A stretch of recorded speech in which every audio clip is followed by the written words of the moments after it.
नमस्कार। मैं भारत के मेन स्ट्रीम मीडिया, राजनीतिक विशेषज्ञ, चुनाव आयोग और समाज के प्रबुद्ध जन व आम लोगों से ये अपील करता हूं कि हमें नोटा पे पुनर्विचार करने की आवश्यकता है। पुनर्विचार इसलिए क्योंकि नोटा को चुनने वाले अधिकांश वे लोग होते हैं जो या तो समाज के वेल एजुकेटेड क्लास से आते हैं या फिर हमारे पॉलिटिक्स और पॉलिटिशियन से निराश हो चुके लोग होते हैं। ऐसे में मान लीजिए उनके क्षेत्र में अगर 4 कैंडिडेट खड़े हैं तो उन चारों को नकार देते हैं और 5वां नोटा चुनते हैं, सिर्फ इसलिए क्योंकि इन चारों में से उनकी नजर में इन चारों में से कोई भी डिजर्विंग कैंडिडेट नहीं है, किसी में भी इतनी योग्यता नहीं है कि हमारे क्षेत्र का एमएलए बनकर आए। हमारे क्षेत्र के आम लोगों से मैं ये पुनर्विचार करने को कह रहा हूं कि जरा सोचकर देखिए कि हमने 5वां विकल्प चुन तो लिया नोटा, लेकिन क्या नोटा हमारा एमएलए बनकर आएगा? नहीं आएगा।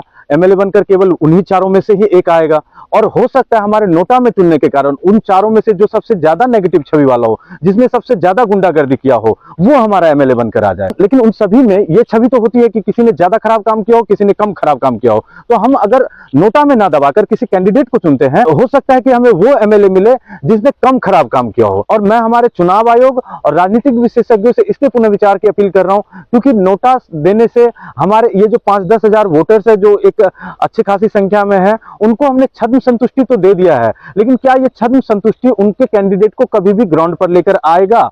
और उनके मत में जो हमारा कैंडिडेट होना चाहिए वो कभी आएगा ही नहीं ग्राउंड पर। वो कैंडिडेट कभी एमएलए या एमपी बनकर आएगा ही नहीं। तो क्या ये नोटा इन 5-10 हजार वोटर्स के लिए छद्म स्वप्न जैसा नहीं हो गया? जो उन्होंने संतुष्टि तो प्राप्त कर ली है, लेकिन उनका कैंडिडेट वो कभी देख नहीं पाएंगे और उनका कैंडिडेट कभी भी क्षेत्र में जीत कर आके उनके लिए कोई काम नहीं कर पाएगा। धन्यवाद।